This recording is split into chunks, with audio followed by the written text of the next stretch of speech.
बिल्लाहि मिनश्शैतानिर्रजीम बिस्मिल्लाहिर्रहमानिर्रहीम। अल्लाह ताला के बबरकत नाम के बाद दुरूद पाक आप सल्लल्लाहु तआला अलैहि वसल्लम की पाक ज़ात मुबारक पर,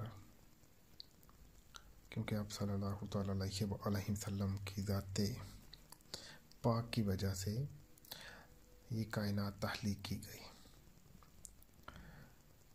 आज मैं आपको ऐसी बात बताना चाहूँगा जो इंशाल्लाह आपके लिए नहायत सूदमंद साबित होगी। आपको एक ऐसा अमल बताता हूँ जिससे आपके बेइंतहा भी अगर गुनाह हैं तो वो भी माफ़ हो जाएंगे इंशाल्लाह। आप सल्लल्लाहु तआला अलैहि वसल्लम का फरमाने आलीशान पाक है, उसका मफ़हूम कुछ इस तरह से है कि अगर किसी बंदे के गुनाह पानी की झाग से भी ज़्यादा हैं, अगर किसी बंदे के गुनाह बहुत ज़्यादा हैं तो वो सदका करता है तो उसके वो गुनाह माफ़ हो जाएंगे। अगर वो सच्चे दिल से सदका करता है तो उसके गुनाह वो माफ़ हो जाएंगे। और अगर कोई बंदा नमाज तहज्जुद पढ़ता है, नमाज तहज्जुद की इतनी ज़्यादा फजीलत है, नमाज तहज्जुद अगर कोई बंदा पढ़ता है तो उसके भी बहुत ज़्यादा भी अगर गुनाह है तो वो भी माफ़ हो जाएंगे।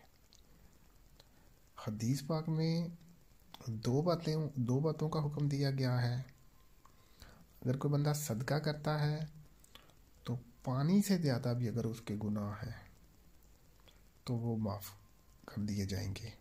और जो बंदा नमाज तहज्जुद अदा करता है तो उसके भी गुनाह अगर बहुत ज़्यादा हैं तो वो भी माफ़ कर दिए जाएंगे। तो ये कोई इंतहाई मुश्किल तरीन काम तो बिल्कुल भी नहीं है,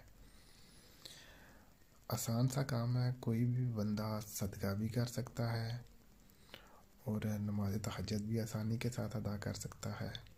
वैसे भी शायद आपकी आज का रूटीन चल रही है कि रातों को लेट नाइट तक जागना, एक अलग टॉपिक है, मैं इस पर गुफ्तगू नहीं करूँगा। तो आप नमाज तहज्जुद अदा कर सकते हैं। और सदका के बारे में तो अगर कोई बंदा एक खजूर का टुकड़ा भी सदका करता है तो वो उसका सदका ही काउंट किया जाएगा, उसका सदका ही शुमार किया जाएगा। तो इसकी कोई भी ऐसी इस्लाम में मिकदार तो नहीं बताई गई कि इतना देना तो सदका है, बिल्कुल ऐसे तो नहीं है। तो आपको चाहिए कि आप इन दोनों बातों पे अमल करके तो आप अपने ऊपर अच्छा टाइटल लगवा सकते हैं। और गुनाहों से माफ़ी के तलबगार तो इंसान वैसे ही सारी ज़िंदगी रहता ही है, तो इन दो कामों से हमारे गुनाह माफ़ हो सकते हैं।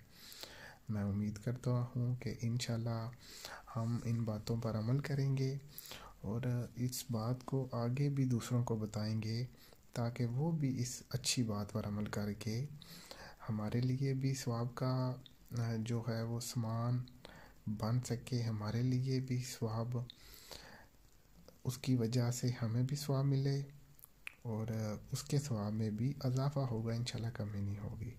तो अब इस पर अमल करें इंशाल्लाह। इसी तरह आपको अच्छी बातें इसी चैनल से मिलती रहेंगी तो इंशाल्लाह आपके लिए भी जो सूदमंद साबित होंगी। वमा इलैना इल्लल बलागुल मुबीन।